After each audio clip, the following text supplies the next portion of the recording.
Olá, tudo bem? Paz e bem para você nesse domingo em que a gente celebra a festa do Senhor.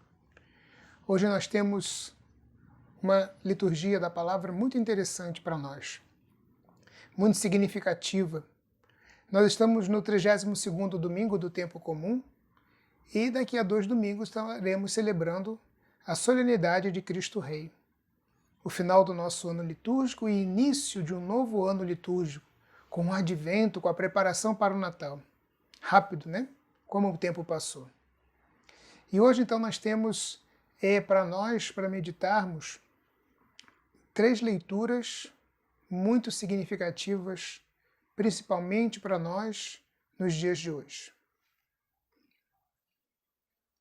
E esse evangelho fantástico que Deus nos coloca para nós e que a igreja nos propõe nesse dia. Eu queria começar com um ditado que diz assim: prudência e canja de galinha não faz mal a ninguém. Assim eu abro a minha reflexão de hoje com esse ditado. Nós estamos diante, então, desses textos que eu falei anteriormente. A primeira leitura de hoje, tirada do livro da Sabedoria, por incrível que pareça, apesar de sua localização no Primeiro Testamento, ele foi o último livro da Bíblia a ser escrito, mais ou menos pelo ano 50, 51 antes de Cristo. E ainda nas nossas Bíblias vem assim, né? É a Sabedoria de Salomão. Foi atribuído a ele um livro escrito na Alexandria para animar os judeus que estavam em contato com a cultura grega, com a cultura helenística, sendo influenciado pela religião grega, sendo influenciado pela filosofia grega. O autor, então, quer dar uma resposta para o povo hebreu, dizendo que a sabedoria é Deus. A sabedoria é o próprio Deus, que se faz presente no meio deles. O autor desse livro, então, quer animar o povo e fazer com que o povo possa continuar caminhando na esperança desse Deus, do Deus de Abraão, do Deus de Isaac e do Deus de Jacó. O evangelho de hoje, então, nos mostra como os cristãos devem viver prudentemente a sua fé. E aí, mais adiante, a gente vai falar sobre a prudência. Como devem ser diferentes na sociedade em que vivemos. Como devemos fazer a diferença, agir de forma diferente dos outros. Como nós somos portadores de uma nova humanidade. É o que traz esse nosso evangelho. Jesus, então, inicia, ou melhor dizendo, continua a sua catequese e agora falando aos discípulos, falando às suas discípulas, mostrando a eles como nós devemos ser. Esse capítulo 25 de São Mateus, que a gente entrou hoje, meditando hoje, ele é interessante de ser observado. Ele traz 3 parábolas. Inicia com a parábola de hoje, das virgens, das 10 virgens.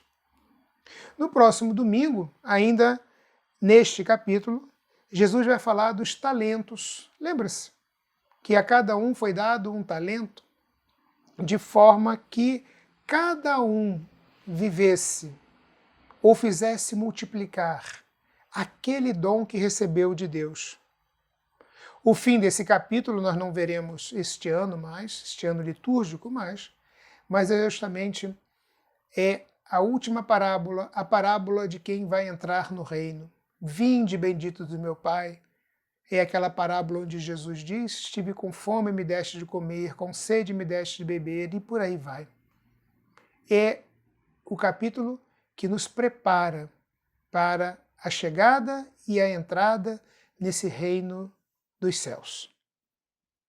Jesus sempre usa imagens corriqueiras do dia a dia, coisas que nós podemos visualizar muito facilmente. Aquilo que o povo do seu tempo também poderia visualizar. O reino de Deus, ou o reino dos céus, não pode ser entendido fora da nossa realidade. A nossa realidade tem que demonstrar também essa presença do reino no meio de nós. Nós temos 10 damas de companhia para aquela noiva. O casamento se dava à noite. Era preciso então iluminar o caminho que levava da casa da noiva até a casa do noivo. O noivo ia à casa da noiva buscar a noiva e levar para a sua casa. Esse ritual se dava à noite e esse caminho precisava ser iluminado. E para isso, essas damas de companhia, ou aias, como se falava antigamente, iam iluminando o caminho. Iam ao lado, algumas à frente, outras atrás, e algumas ao lado dos noivos, até chegarem à casa dele. Na história de hoje, Jesus nos fala de 10 damas, de 10 aias. 5 ele classifica como previdentes e 5 como imprevidentes. Não se sabia a hora que o noivo chegaria para buscar a noiva.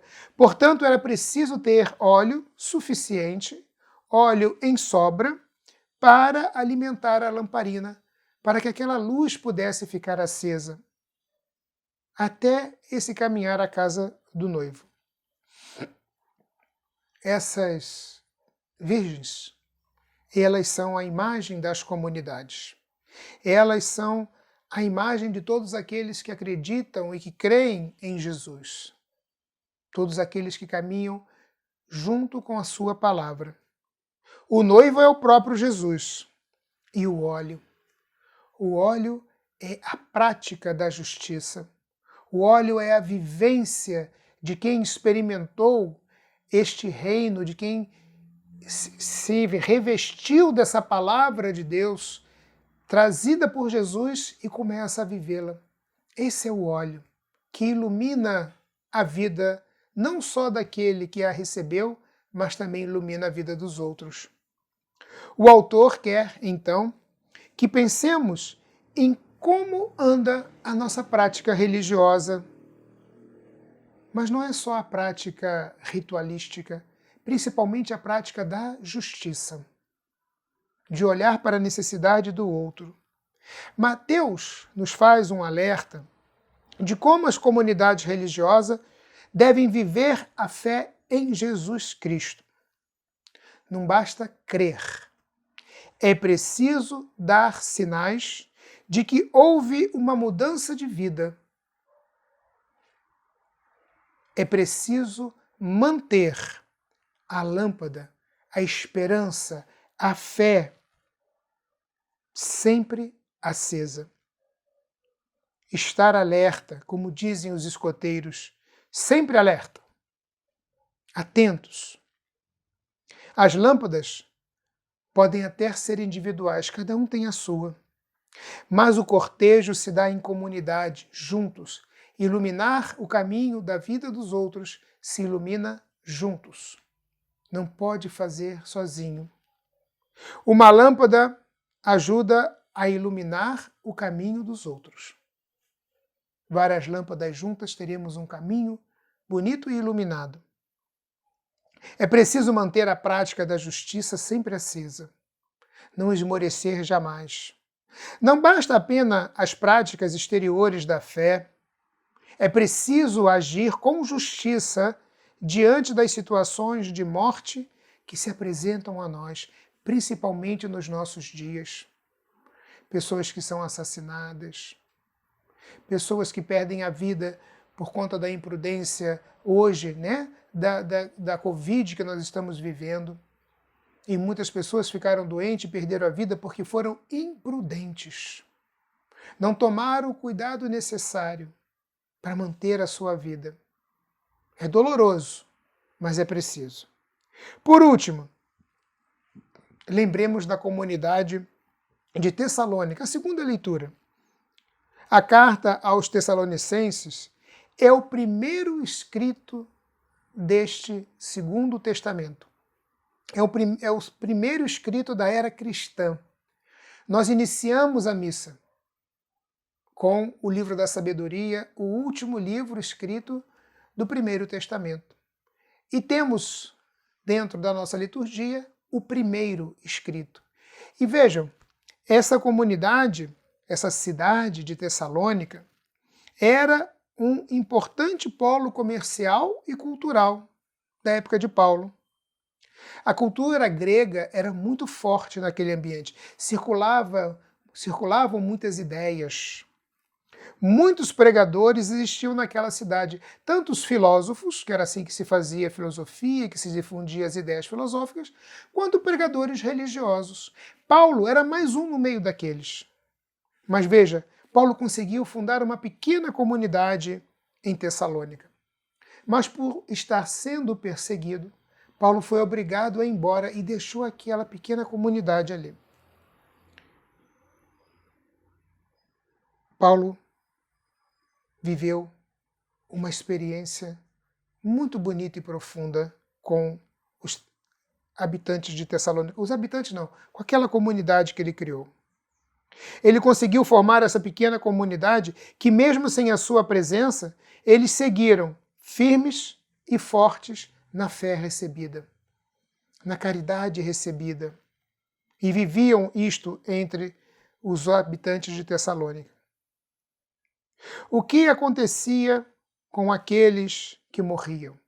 Essa era uma grande questão naquela comunidade, porque eles, como todos os primeiros cristãos, acreditavam que a segunda vinda de Jesus era logo ali, naquele momento. Já estava para acontecer.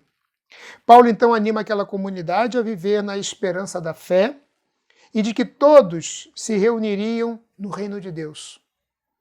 Paulo então anima. Nós temos animado, ou nós temos ajudado as nossas irmãs e os nossos irmãos que têm perdido os seus parentes. Temos olhado para a vida deles, temos vivido essa experiência de esperança e dando esperança e razões da nossa fé. Hoje, portanto, queridas irmãs e irmãos, nós somos convidados a meditar sobre como buscamos a Deus em nossas vidas. Primeira leitura. Como anda a nossa prática religiosa e como nós temos iluminado a vida dos meus irmãos, das minhas irmãs, o Evangelho. E como é que nós temos dado razões da nossa esperança, da esperança na ressurreição dos mortos, para todos aqueles que vêm até nós.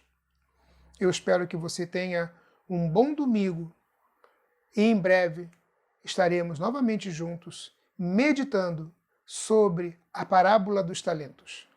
Bom domingo e até a próxima semana. Deus te abençoe.